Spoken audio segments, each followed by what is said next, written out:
Let us start with second application of Wheatstone's meter bridge to determine the unknown resistance of a galvanometer. Already we know that galvanometer is a device to measure or detect small amount of current in a given circuit. It works on the principle that Ig is directly proportional to theta. This is working principle, but in construction galvanometer consists of a coil having certain resistance, and that resistance is generally denoted with symbol capital G. And that value we have to calculate using Wheatstone's meter bridge. Now let us consider a Wheatstone's meter bridge consists of a thin uniform copper wire AC which is stretched between two L-shaped thick copper strip as shown in this figure. Third linear copper strip is placed in between these two L-shaped copper strips so as to form two gaps. Already we discussed in previous article. This is left side gap, this is right side gap. Now in left side gap a given galvanometer whose resistance capital G is to be calculated is connected. Suppose now this is a given galvanometer. In right gap a resistance box means an assembly of resistor is connected from which a given known resistance can be selected.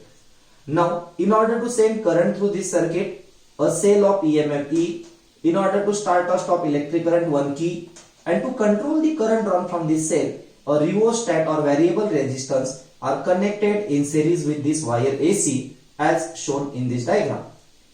So this is little construction.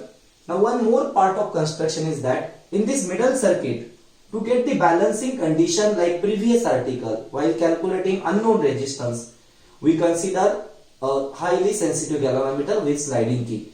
Now just imagine in this middle circuit also one galvanometer is connected, and second terminal it is connected to a sliding key or also called as a jockey. Now this is galvanometer, suppose G dash, second galvanometer. This is the first galvanometer whose resistance is to be calculated, and this is second galvanometer, yes, which is used to obtain balance point or balancing condition. Now working is similar to previous article. So let us consider now working of this Wheatstone's meter bridge to calculate unknown resistance of given galvanometer. Now what to do? First of all, close this key. As soon as key is closed, certain current will be drawn from positive terminal. This current will be received at this junction, divided into two branches. Some current flows through this wire, say I1. Remaining current it will flow through this L-shaped copper strip through this galvanometer G. As soon as certain current flows through galvanometer, 100% it shows certain deflection. Let it be theta. Now that current is received at junction B through known resistance, and through this second L-shaped copper strip via this rheostat key, it is again returned to negative terminal. Now no current flows through middle circuit. Reason behind is that, yes, what is the reason? Till jockey is not touched. Now suppose this jockey is touched to any one point on this wire. As soon as the jockey is touched to any one point, 100% certain current flows through middle circuit. It means that Ig exists. But we know that wire AC and this upper branch galvanometer known resistance, these two branches are in parallel combination, and already we discussed. If we consider a junction B in between G and R, and if its potential is VB, so on this upper branch if there is a point B whose potential is VB, then definitely along this wire there exists a point whose potential will be same as that of this B point, and that point we have to determine using this meter bridge experiment. So you have to start sliding jockey from A side to C side along this wire, and suppose now while sliding jockey somewhere this D point is obtained, for which galvanometer, middle galvanometer G dash, it shows zero deflection or null deflection. When it shows zero deflection, it means that Ig 0, this meter bridge is said to be balanced. It means that VB is exactly equal to VD. So once this point is obtained, very simple now, measure length between point A and D. If it is equal to LG, similarly length between point D and C, if it is equal to LR on known resistance side, then now it's very simple. According to principle, we know the formula to calculate unknown resistance. What is that formula? We know that R1 upon R2 is equal to R3 upon R4. Now you tell me, who will play the role of R1 here? So given galvanometer. R2 capital R. What is R3? Resistance of wire between point A and D. and R4 is nothing but resistance of wire between point D and C, and therefore we will get formula here. Yes, capital G divided by capital R is equal to LG divided by LR, or instead of LG directly we can write here resistance of wire between point A and D divided by resistance of wire between point D and C. But we know that resistance, this wire use, it is uniform, and for both the part material is same. So using formula R is equal to rho L by A. For both the part these two terms are constant, hence resistance is directly proportional to length. So using this relation we can say that RAD is directly proportional to length between point A and D, which we assume as LG. Similarly, resistance between point D and C, it is directly proportional to LR, and hence lastly we will get formula. Yes, capital G is equal to capital R into LG divided by LR. So this is formula by means of which resistance of coil of given galvanometer can be calculated. But if you go through careful observation of this experimental arrangement, it needs two galvanometers. One galvanometer which is connected in left gap, whose resistance is to be calculated, and second galvanometer in middle circuit, just to get that balance point. But if actually this is the drawback of this experiment, because there is need of two galvanometer. Now same experiment, is it possible by using only one galvanometer? And yes, solution is given by scientist Kelvin. According to scientist Kelvin, only one galvanometer is sufficient whose resistance is to be calculated, and hence this experiment, Wheatstone's meter bridge experiment to determine resistance of galvanometer is called as a Kelvin's method to determine unknown resistance of given galvanometer. So what is arrangement in this experiment? In this middle circuit, according to Kelvin's method, no need of galvanometer. Simply there is a connecting wire, one terminal is connected to point D and second terminal directly connected to the sliding key or called as a jockey. Now it's very simple. No galvanometer is connected in middle. Then question will arise, how to get balancing condition? It's very simple.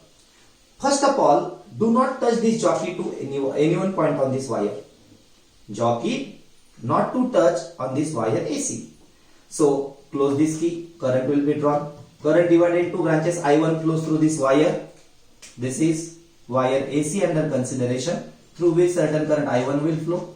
Remaining current through this L-shaped copper strip, through this galvanometer, through junction B, known resistance, it is received at C, both combined together and circuit is completed. Now certain current flows through galvanometer means certain deflection is observed. Let that deflection be theta. You have to note this deflection, whatever it may be, 30 degree, 40, 50, whatever it may be. Just note this deflection. This is deflection when jockey was not touched. Now listen me. When jockey was not touched, it means that middle circuit is open, no current flows through it.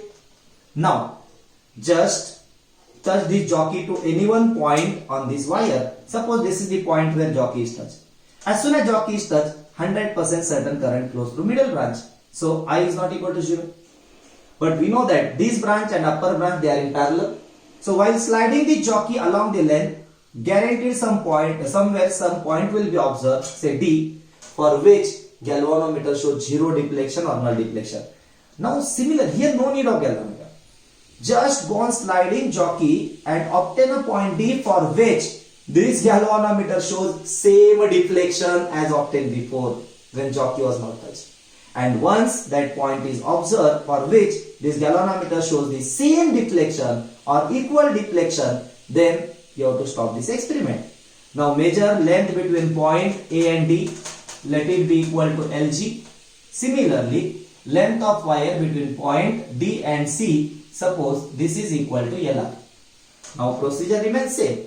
Only difference is that in this middle circuit galvanometer is not required. Because when this point is obtained, for which this galvanometer shows same deflection when jockey was not touched, it means that now again no current flows through this middle branch. Means indirectly this circuit remains open. And when this circuit is open, it means that potential of B point is exactly equal to D. And when this potential becomes same, it means that this meter bridge is balanced. So indirectly we can follow this formula. R1 upon R2 is equal to R3 upon R4. So in similar manner we will get same formula. Formula remains same. Only difference is that in Kelvin's method, in this middle branch, no need of galvanometer. only this galvanometer is sufficient.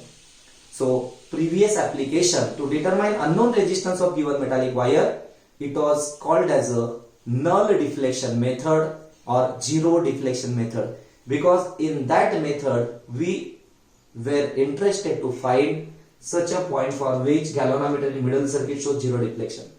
This method, Kelvin's method, is called as the equal deflection method. Why equal deflection?